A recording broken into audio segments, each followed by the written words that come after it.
Rob Zombie's The Munsters was a movie that I have been excited for ever since its announcement, mainly because, come on, how's the king of mainstream goresploitation going to tackle one of the most beloved 60s sitcoms based on the Universal Monsters lineup? Unfortunately, we got our answer for the entire movie being leaked online, presumably thanks to the same guy who leaked 50 minutes of GTA content. Thanks, you nosy Parker. So after all that, is Rob Zombie's interpretation on the Munsters actually good? Yeah, it's not bad. This is one of the few turn off your brain movies that actually works for me, and I'm not just meaning that because it's campy as all can be.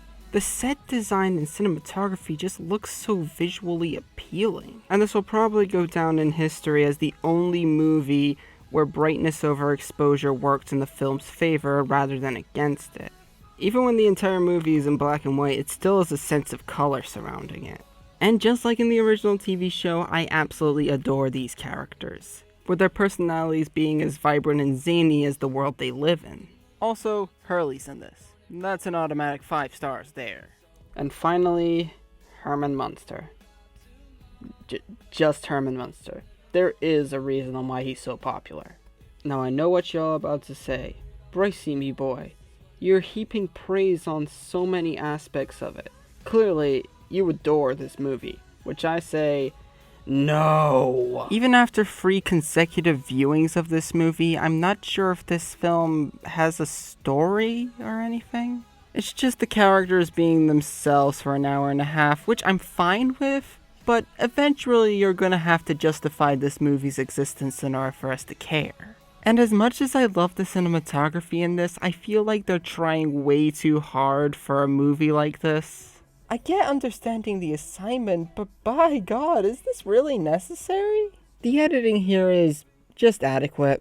It's not bad by any means, but I really wish that the shots here went on for longer so we could appreciate the cinematography more.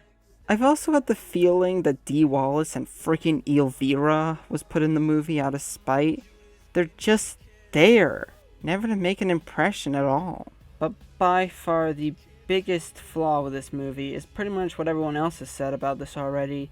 This feels more like a pilot episode than a movie that was set for a theatrical release. It looks so cheap. Impressively cheap, sure, but still. It looks like one of those attractions you come across at Universal Horror Nights. What I'm saying is, Rob Zombie's The Munsters is a mess. But it's an interesting mess, to say the least. When it's trying to be a remake of The Munsters, it's painfully mediocre. But when it's trying to be its own thing, it's perfectly serviceable and campy enough to be enjoyable. I actually hated the fact that I enjoyed this as much as I did. I don't want to give this an 8 out of 10, but I feel like it's my duty to do so. Then again, I'm not very reliable for when it comes to opinions, so I suggest you pop down to the cinemas to see this for yourself. I mean, October is just around the corner. You owe me that at least.